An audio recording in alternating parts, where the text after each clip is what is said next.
जुतिया की कहानी भागे। एक ब्राह्मण रहना उनके साथ बेटा रहले। वो जुतिया के व्रत रखत रहले।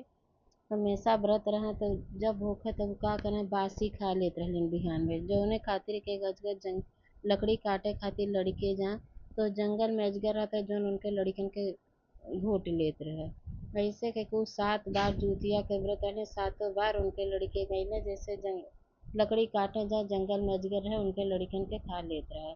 8वीं बार जुतिया के व्रत रहलिन उनके हिम्मत नाय रहे जैसे वो कुछ नाय बनौलिन वैसे वो सुत रहलिन। बिहान भइले उनके हिम्मत नाय भेल कि कुछ बना के कुछ पानी पिए। उनके टोला पड़ोसी के जे केहू रह सब कहलस कि भाई चली देखी काहे उठलिन। जाके देखत एकदम चित होके वैसे परल रहलिन भुखाइल प्यासे। उठलिन एक जनी का करिन खिचड़ी बना के धरे कि गरमे गरमे कुछ खाए द कि जैसे इनके कुछ हिम्मत लागे। खिचड़ी बनौलिन गरम गरम खिचड़ी जय कौर खिचड़ी गरम गरम खैलिन तय कौर में अजगर उनके लड़कन के घूट धरस। लड़के उनके जंगल से लकड़ी काट के लेके आवत रहलन। जे केहू देखे सब कहे ब्राह्मण के लड़के आवत रहे ब्राह्मण के इनसे सब कहा कि तुहार लड़के जंगल में से आवत। कहलिन इतना दिन हो गइल कहाँ हमार लड़के। कहना जब 7 लड़कन के दुआरी पर आके खड़ा भइलन हे ज्योति बंधन भगवान जैसे उनके लड़कन के दीर्घायु कैले से सबके लड़कन के दीर्घायु करा उनके रक्षा करा। जुतिया के दूसरी कहानी। एक जनी चीलो रहलिन एक जनी सियारो रहलिन जुतिया के व्रत रखे रहलिन। कहलिन कि ई लो देखा लड़का के व्रत हर बार के जुतिया कुछ खइया पिया न। कहनी हाँ नाय कुछ खा पी। हर मांस लेके आके चीलो सियारो धैले रहे आपन खाते रहे।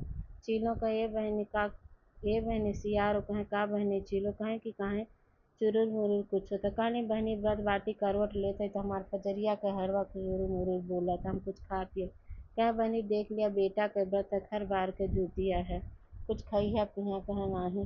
का वैसी आरो के लड़के मर गए चीलो के जिंदा रह। कहनी जौन व्रत तू कैले तौन व्रत हम कैली काहे हमार ऐसन भय।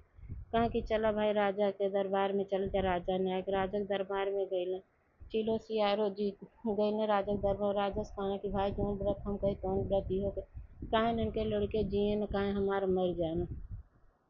कहना ऐसन बा एकर निर्णय त अब हो जाए। कहना दूबर पातर केहू के लड़का मेरे ले आओ। केहू के लड़का गए दूबर पातर केहू के लड़का पकड़ के लेके अइलन।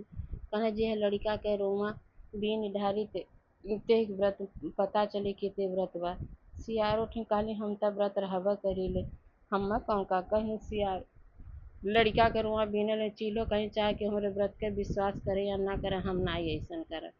कहना राजा निर्णय हो गए तू खा लेत रहलू ऐसे तोहार लड़के ऐसे हो जात रहन ये अपन नियम धर्म से रहे के कर जैसे उनके लड़के दीर्घायु बोला सबके लड़के दीर्घायु होते। एक जनी माई बेटी रहलिन जुतिया के व्रत रखत रहलिन। का माता खाए जूतिया के व्रत बेटिया के लड़के ने ओकर जूतिया का कैले पोखरा के लगे नहाए गए उनके जूतिया निकाल के अपने पहिन लेलिन। इहो कहनी बस पौलिन जूतिया अपन पहिन लेनी बेटिया के चुपे। अब वो बिटिया के लड़के मर गए इनके लड़के कहलिन कि ये दादा अब देखें सोचल इनकी तो बड़ा भारी गलती हो गई हम अपने ही बिटिया के जूतिया लेके हम पहन ले लिए ऐसन हो गए। रोबन तो जूत बंधन भगवान से कहलिन कि ये जूत बंधन भगवान हमरे बिटिया के अब से हम जूतिया देते हमरे बिटिया का पूरा कन्या आपसे जूत बंधन उनके बिटिया का पूरा कन्या जैसे जूत बंधन उनके कन्या बना सबके पूरा कन्या बना सबके रक्षा कर। एक जनी सास पतोह रहलिन उका सास पतोह रहत रहलिन। बेटवा रहल कुछ दिन बीतल जब बियाह के बेटवा आयल त आपन रहत रहलिन।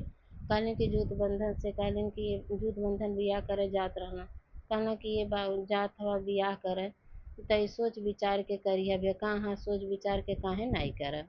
कहे अच्छा बियाह भइल दुल्हन आ गेल अब जब खाना खाए बैठन महतारी बेटा तो एक अंगुरी में काजल लगोले रहे पतोहिया एक में सिंदूर। एक बार खाना दे तो दोहरान मांगत अंगुरी दू ठो देखा दे तो कहे ये बहुरिया हमके नाई तुहके। आधा पेट खा के सुत रहे राती बेचारी रोवत रहलिन। ए दिन बेटुआ कहलस काहे अम्मा हमार रोवे नी राती के कहलिन कि कहते कि दूसर बियाह करे खातिर।